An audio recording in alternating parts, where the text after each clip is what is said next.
I've known this man now for almost 20 years, and So sentimental. and although I haven't known him for as long as a lot of the people out here, I definitely have some great memories with him.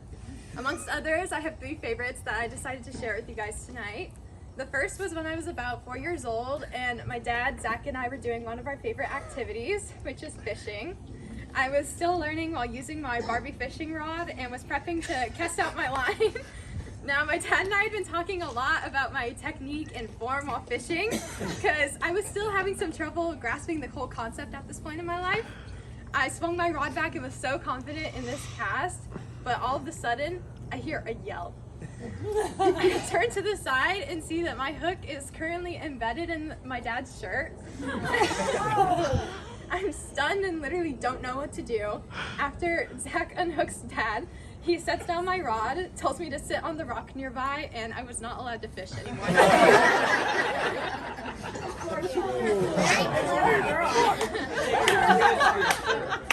Get out of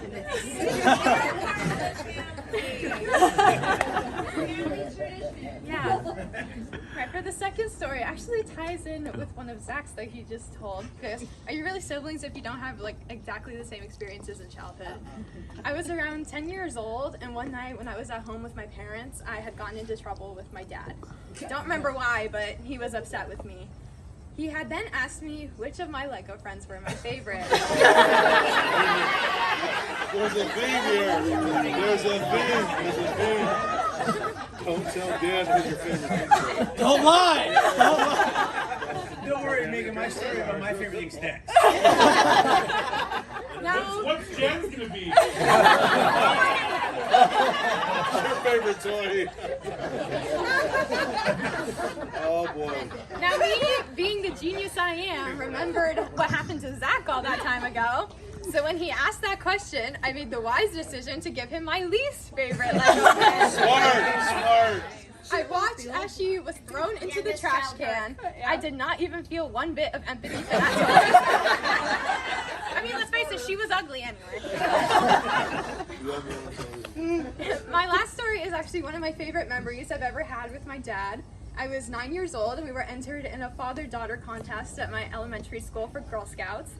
I had been having a really bad day because I wanted to win one of the contests, but we keep losing. I felt really bad and started crying, but my dad pulled me aside and said, "Don't worry, I have a good feeling we might win the next one." The next competition was a cream soda drinking contest. Now, I love cream soda, but my dad hates it almost as much as he hates feta cheese. Almost. And right when the timer starts, he starts slurping it all down and finishes the glass in about 4 seconds for the both of us.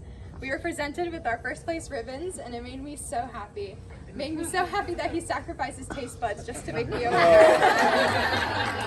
I had to drink cream soda, I was gonna win that one. Years later, and he still always pulls through with the concert tickets, book trips, and gifts that make me so happy, just like that day at the Girl Scout Fair. I know I don't say it enough, but I love you more than you'll ever know, and I'm so thankful to be celebrating your 50th birthday here with all of you. And don't party too hard tonight, Grandpa. Yeah.